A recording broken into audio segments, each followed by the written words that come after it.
Hello, everyone. Welcome to Grid Live Pre-Race.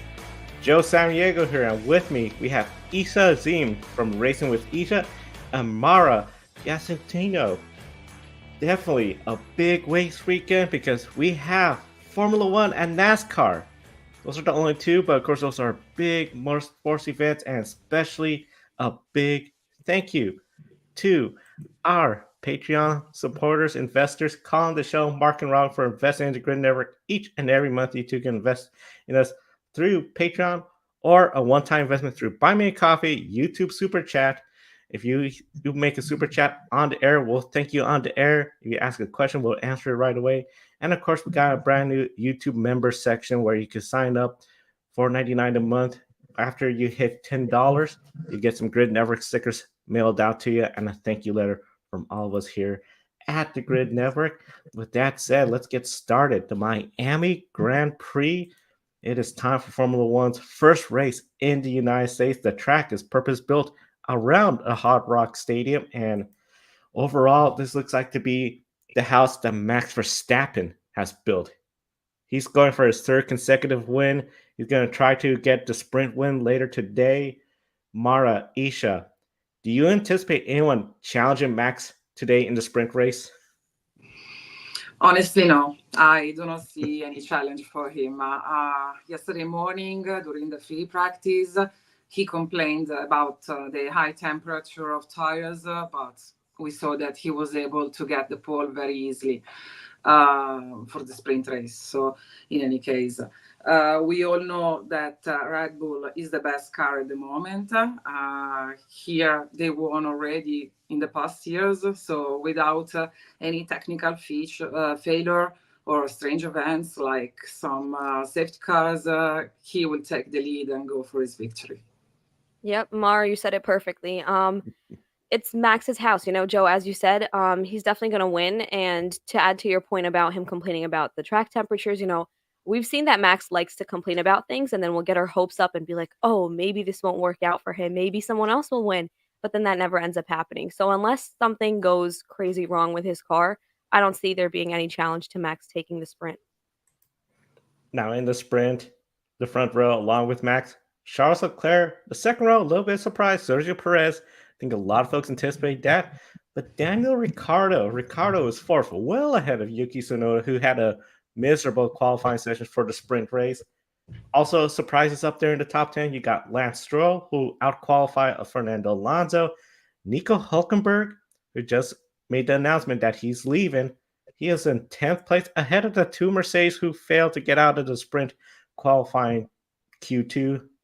Could not make it into Q3. Isha, how challenging will this race be for Mercedes? They're outside the top 10. They're going to try to work their way towards the points. Alonso, get around his teammate. And let's throw in there Lando Norris, who is in ninth place. Looks so good up until Q3 and finished ninth. How tricky is going to be in the sprint race at this track? Yeah, I want to start with Lando Norris. Honestly, I think he's not going to have much of a problem chasing the people in front of him. And I think I'm going to see him finish somewhere around fourth, fifth place potentially in the sprint race. Because we know that even if you put him a bit far back, he doesn't have a problem chasing the drivers ahead of him and finishing pretty high up. So I think that he's not someone we should be worried about. Fernando Alonso, I don't think so either. I think that he's definitely going to get ahead of Lance Stroll, his teammate. I don't see them scoring too high up in the sprint race though. And then looking at Mercedes, I just think they're gonna have a tough sprint race. I don't think they're gonna get higher than maybe like ninth, 10th place potentially because we've seen that the Mercedes have been struggling, not just during the practice sessions or the quali for the sprint race, but also this whole season. The Mercedes is not a great car, and both of the drivers have been struggling with it. They've been vocal about it as well, and so I think that the Mercedes are going to be struggling when it comes to scoring points later today for the sprint. Yeah, absolutely. It will be hard. So consider who Mercedes, Alonso, and Norris have in front of them. There are both Ferraris and both Red Bulls. So they might have the chance to overtake Ricciardo or Tsunoda, probably Stroll as well. But then Leclerc, Sainz, and Perez are all quicker than Mercedes, Alonso, and Norris. In addition, both Mercedes have also Hülkenberg in front of them, and we all know that he's an hard guy to pass. So, plus this is his own Grand Prix, so he would like probably to provide a good show, at least in the sprint race. Now, one of the things, the sprint race, of course, Mercedes, they're behind the two Aston Martins. When you look at the constructors, Aston Martin's only 12 points behind Mercedes. As you mentioned, Isha, the Mercedes drivers are not happy with this car. And of course, the big rumors, especially after the big news of Adrian Newey leaving Red Bull, Mercedes really, really wants to get Max Verstappen. However, Max Verstappen he claims that even if Mercedes was to offer $150 million, he insists he will stay at Red Bull. Mara, I'll start with you with this one. If Mercedes continue to struggle and Aston Martin gets around Mercedes in the constructors, essentially dropping Mercedes down to fifth, does this hurt Mercedes' image and ability to recruit Max Verstappen? Absolutely, yes. Let's face it, Mercedes is now a midfield team. They hardly qualify for Q3, and during the races, they achieve points, not podiums.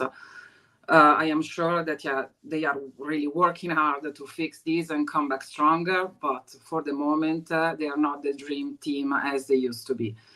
If Aston Martin will be in front in the constructors standing, why should Max leave Red Bull for them?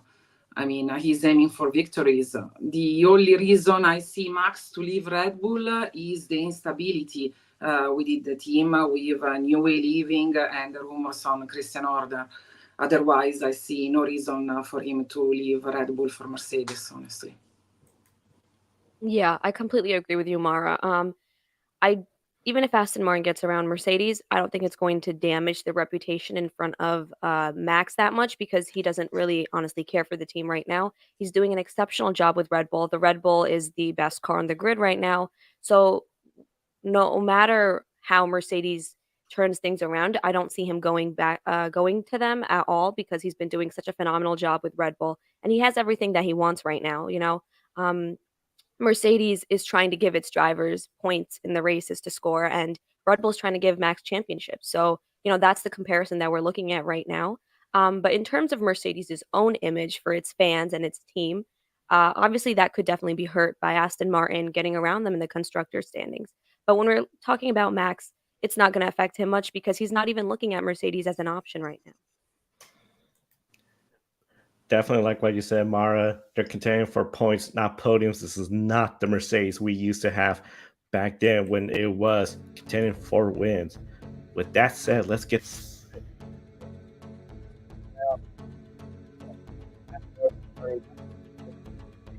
podium today. Yeah, I would like to see him on the podium, but I don't think it's happening.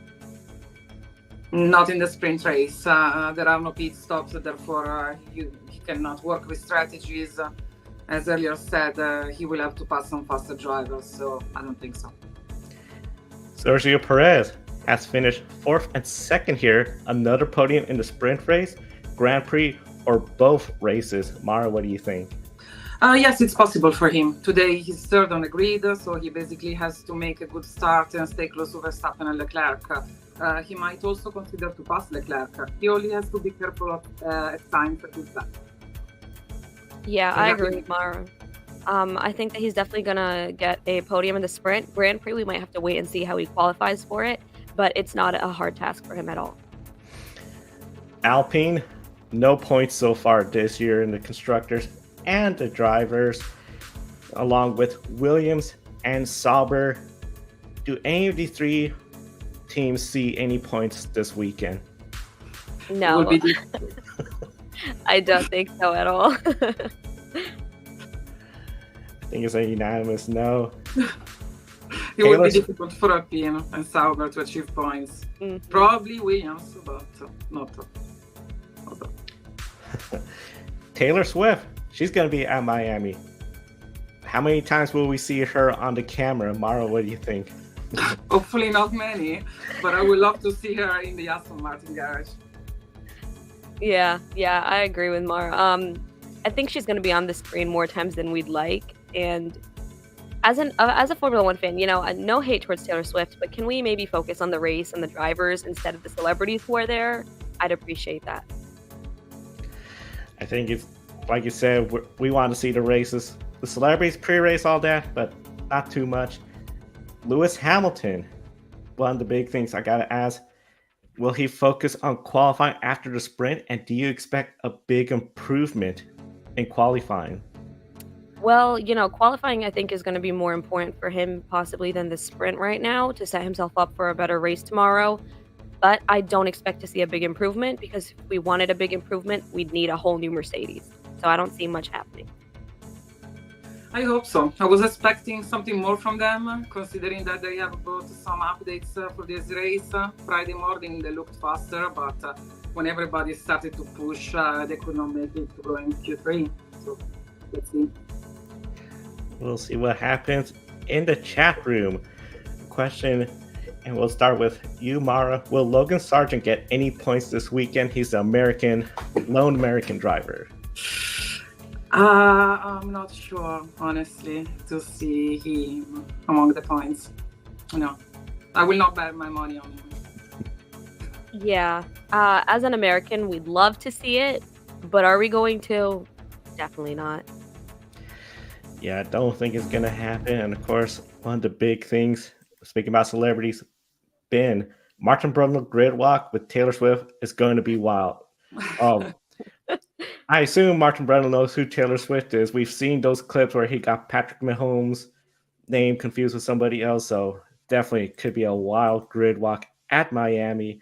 And overall, just very excited for this race. Now, one of the big things I will say this too, Formula One in the United States, we talked briefly about Logan Sargent, not anticipating him to score points. American representation, it's slowly growing in the F1. People think about Haas, the American-owned F1 team. Of course, no American drivers with them, but Hulkenberg, the top 10, that could be a potential points today in the sprint race. Logan Sargent, as we mentioned, Alex Albon starting behind Logan Sargent after Alex Albon had a lap time deleted. But I got to say, I think the big concern and the big topic is Andretti Global. They were at Congress, the top lawmakers of the United States, to get bipartisan support, saying, hey, F1, you need to include them, and we want a response by May 3rd. No public response as of yet, but Mara, starting with you, how hard is this going to be for Formula One? We know they've been trying to get more American fans, more American races, and the knowledge that some fans at the race are probably thinking about Andretti, knowing the Andretti story, and F1's attempt to block them. How hard is that for F1? Well, that was not a great move. I agree with you, but still, I'm on the other side of the ocean, so it's not easy for me to understand what's the real feeling of the American audience. What I see, it's always a very good attendance to the Grand Prix, and also the organizer always say that they are satisfied with the visitors numbers. So if there is some discontent, we will see it in the future. Yeah, I don't think it's going to be much of a problem for Formula One. It's a situation that a lot of people have talked about, and it is quite an unfortunate situation because we'd love to see them join Formula One and see what kind of racing they can produce and stuff. But I don't think that it's going to make the weekend difficult for F1. I mean, we all know the start of this season, even before the start of the season, there was so much negative news floating around about Formula One, so many negative things happening. But how much did it truly affect them? Because they're still gaining fans, they're still gaining popularity, people are still going to support Formula One. So I don't think that it's going to affect them gaining new fans as much. Seasoned fans might have something to talk about with it, but it's not something that's going to make you stop watching Formula One. Will you get frustrated about it? Yes, because it'd be nice to see a new team join, especially a team like Andretti. But I don't think it's going to affect Formula One overall too much. Overall, it seems, I think, as you mentioned, the casual fan that's, hey, Formula One's come to Miami and they're from the East Coast making a trip. They're going to be there, have a good time, enjoy the food. especially they're willing to shell out the money for the food at the track, as we saw the prices there.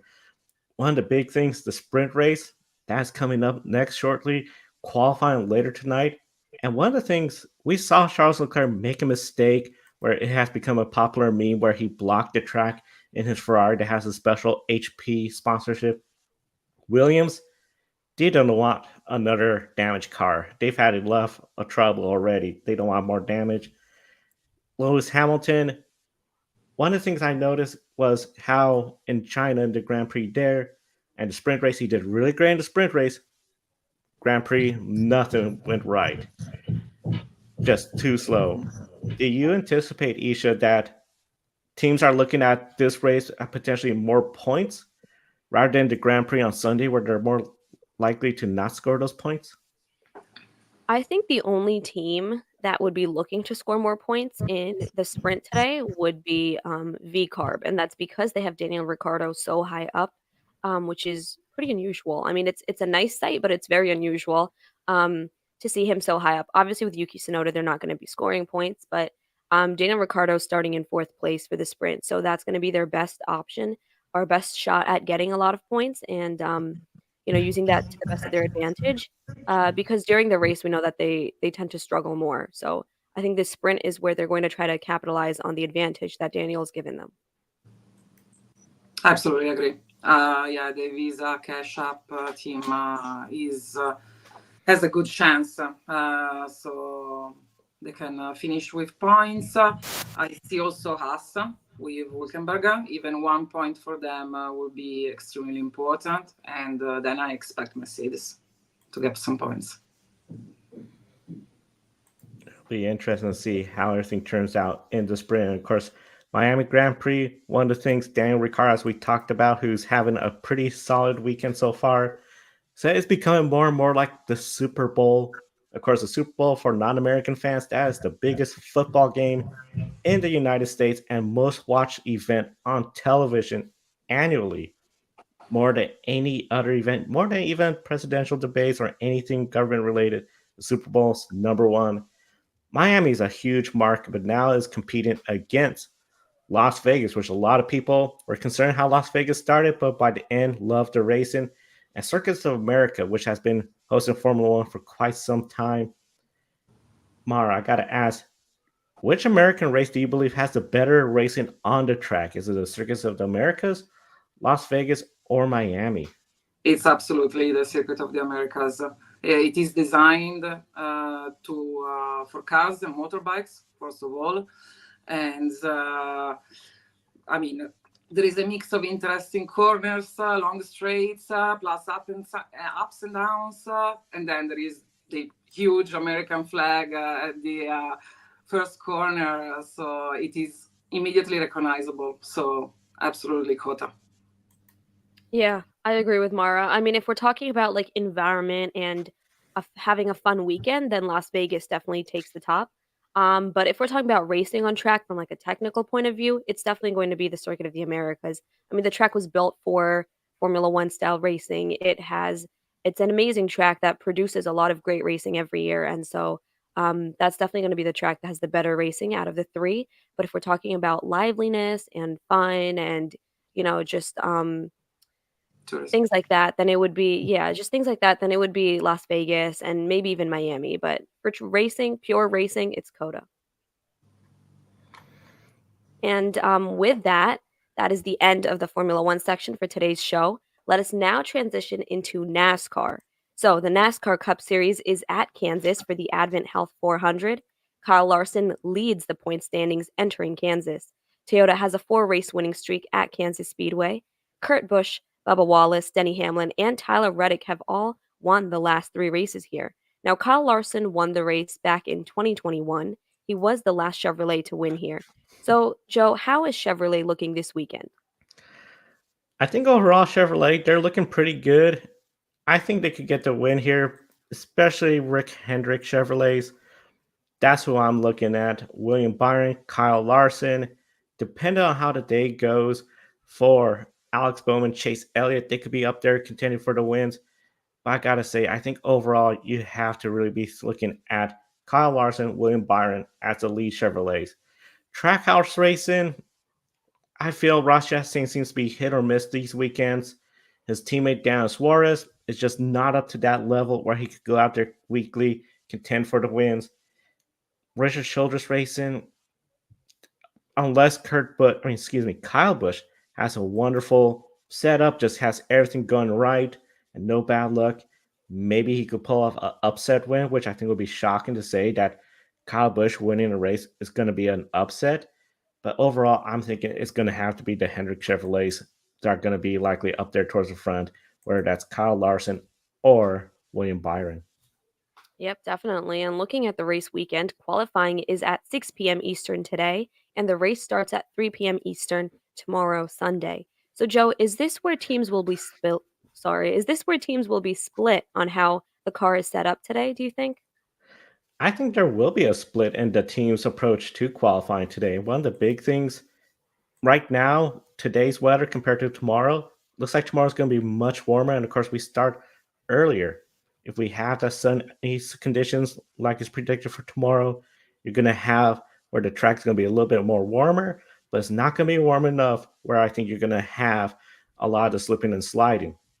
Today, though, the cooler conditions is going to be a little bit more grippy. So you're going to have a lot more grip, a lot more speed.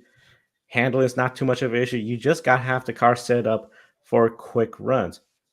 Kansas is one of those unique tracks where I feel the runs are a little bit harder to predict, whether it's going to be a long run, a short run. This track has become almost notorious to almost the same level as Darlington, but not exactly too tough to tame. Overall, I think you're going to see teams, especially if they've been struggling for qualifying pace, they're going to try to do everything to focus on the race pace, having that good race setup. If you have a team like the Hendrick Chevrolets, the Joe Gibbs Racing, you want that qualifying position to get the better pit stall. That's going to be much more important, especially we have a lot of caution flags and pit stops under caution. You'll focus on qualifying speed a little bit more. It's going to be really interesting to see what some of the midfield teams will try to do. And if we get potentially a midfield team having a great qualifying effort, but then the race team might start fall back especially if we get a long run. Yep, definitely. And speaking of Kansas being a unique track, the last four races had 8 cautions or more. Last year, this race had 11 cautions. Kansas is one of the few tracks that has 2 races a season, the second of which is in the playoffs. Now, it was the 2020 playoffs the last time that Joey Logano won for Ford here. Since 2010, Ford has 7 wins here, tied with Chevrolet, and Toyota leads both wins at Kansas. Now, Logano and Keselowski are the only drivers to win in a Ford here among the active drivers. So, Joe, can Logano and Keselowski have strong runs after a disappointing race last weekend at Dover? I think so, especially Joey Logano, Team Penske. I feel this is a good track for them to go out there, have a solid race, get into the top 10. I know there's a lot of things going on with Penske, but I don't think that's really if altering the NASCAR team as much as it is the IndyCar team. Brad Keselowski, RFK Racing, I think this is going to be a race where it's going to really show where are they as a team. Last year, Chris Buescher getting the wins. People were thinking, hey, he could make a good championship run. He got in the playoffs. He did all right, but then was not much of a factor. Brad Keselowski got in the playoffs, was not much of a factor. Talladega, a lot of folks were up on the Brad Keselowski train thinking he's going to get a race win. Still has not. Ford still winless.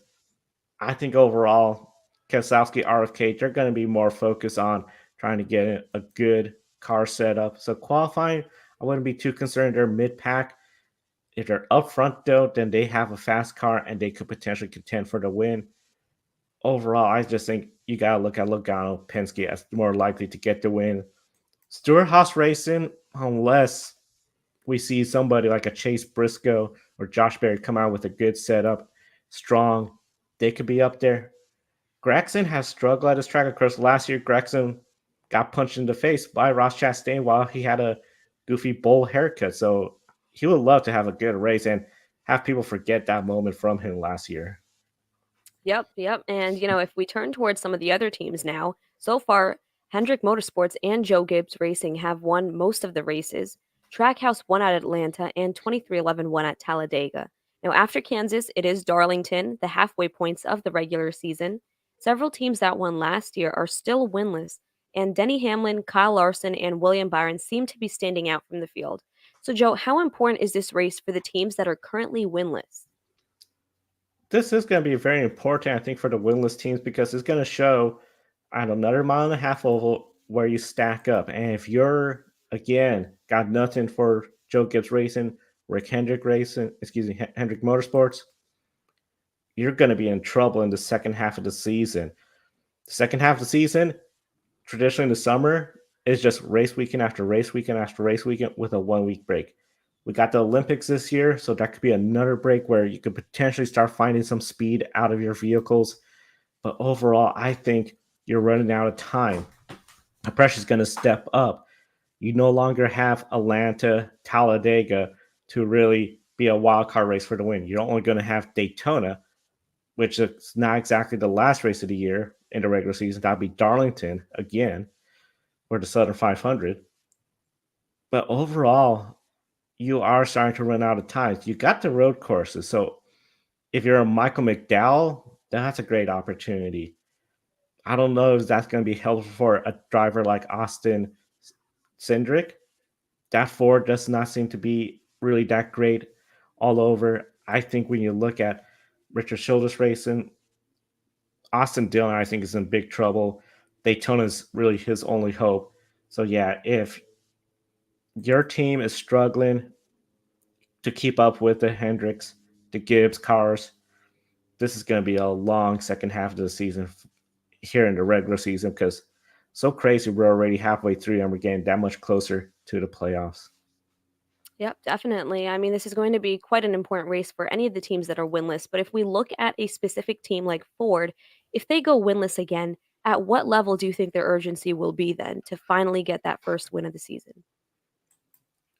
The urgency to get that first win, I think you have to go for it, especially if it's a strategy that may look like one of those strategies that slim chance of working, but if you can make it work, like we get a caution flag either in overtime or it's going to set up a shootout, stay out, hope that other vehicles stay out, and you get a win there. That could be a great way to do it.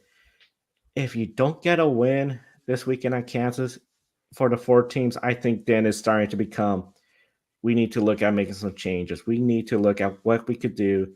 This is not working out. Toyota and Chevrolet are winning. We're still winless, and we're now in the second half of the regular season. Very likely, especially the way we're going, we still got some Hendrick drivers, Alex Bowman, that has yet to win. Joe Gibbs Racing, we know Ty Gibbs is capable of winning. We know Martin Truex is capable of winning. Those are going to take up valuable playoff points, playoff positions, where if you're a winless driver, especially in the Ford camp, you fall lower and lower in the standings. I think Ford has to be really starting to get a bit concerned about what's going on and can they get back into victory lane sometime soon. That urgency, though, this weekend, if they find a position where, hey, we could do the strategy, make it work, I say go for it. Because if you can get that win, you're in. If you don't, you're at the mercy of the playoffs, the point system, and how many other drivers win this year. Yeah, definitely. Now that's all for our NASCAR section. The quali will be at 6 p.m. Eastern today, and the race will be at 3 p.m. Eastern tomorrow. With that, Joe, I'll hand it back over to you to talk more about the F1 Academy update. Yeah, just a quick update from F1 Academy. They had qualifying, which ended right before we went on the air, and Abby Pullen has taken the pole. Of course, the first race is going to be today. What's going to be really exciting is this is setting up to be, once again, Abby Pullen versus Dorian Pin. They are on your front row. And Hamza Al-Kabasi, third. One of the big things, Abby Pullen, she has been looking phenomenal this race weekend. She has raced here in Miami. We talked about on the Women in Motorsports. Can her experience from driving those F3 Tattoos cars transfer over to these now F4 cars in F1 Academy? Looks like it's working out for her. It's going to be really interesting to see if she could hold off Dorian Pin to start. I think it's going to be very critical. And of course, the first race is later today after the sprint. And then the second race will be tomorrow. It's full recap on our Women in Motorsports program. And of course, we encourage everyone to subscribe to us so you don't miss any of our programs here. We'll bring back Mara because now it's going to be time for everyone's favorite game and potential opportunity to score some points. It's time for Pick a Winner. Yes, right. Time for pick a winner. So 10 bonus points if anyone guesses the winner of all 3 races: Formula One Sprint, Miami Grand Prix, and NASCAR. Isha, what are you picking for F1 Sprint? I think it's kind of obvious. Max Verstappen. Joe? Verstappen can't go without him. I agree as well, Max Verstappen. Now, the Miami Grand Prix. I go with Verstappen as well. I'm going with Max Verstappen again. Joe? It's going to be unanimous, Max Verstappen. Okay. 7th place in the Grand Prix. Isha? I haven't thought much about this, actually. I'm going to say Oscar Piastri. Okay. Joe? Oh, man. 7th place, I'm going to go with George Russell. Okay. I go with Hamilton. And the last one is NASCAR. Isha? NASCAR, I'm going to go... I'm going to say Denny Hamlin. That's a good pick. I think I'll go with the driver that drives for Denny Hamlin, Bubba Wallace, getting the win. So it'll be really interesting to see how everyone's pick a winner shapes up this weekend. And of course, one of the big things, 3 races only, so it'll be really interesting to see if anyone could get the jackpot bonus. A couple of comments in the chat room. Hamilton P7 for Adam. We also have Verstappen, Reddick. I think everyone's going with Verstappen, and then the NASCAR races, sort of the wild card. And Alonso P7 for Ben. Gary, I think McLaren should grab Liam Lawson. Red Bull are wasting his skills. Of course, Liam Lawson sort of sitting on the sidelines. Be interesting. McLaren could pick him up. Maybe he could end up in the IndyCar. And of course, Grid tonight, they recapped everything that happened with the IndyCar team with McLaren and David Malukas splitting ways. With that said, we're going to go off the air, allow everyone time to get ready for the Formula One Sprint race. But once again, a big thank you to our investors, Colin Deschelle, Mark, Robin, David, and Matthew for investing in the Grid Network. Each and every month, you too can invest in us and do a one-time investment through YouTube, Super Chat, buy me a coffee. We'll put your name on the board. We'll thank you on the air. And of course, you have the option to buy a cup of coffee or a YouTube Super Chat to a particular member of the Grid Network team. Just mention that this is for them, and they'll thank you the next time they are on the air. And next time we go on the air, be sure you don't miss us. Hit the bell icon, subscribe. We'll be on the air tomorrow to recap Formula One, NASCAR at Kansas weekend. Then, of course, Ben, the Grid Encore team, they're going to be recapping more of the races throughout the weekend. Grid tonight, all the motorsports news, Kobe, Josh, and Matt.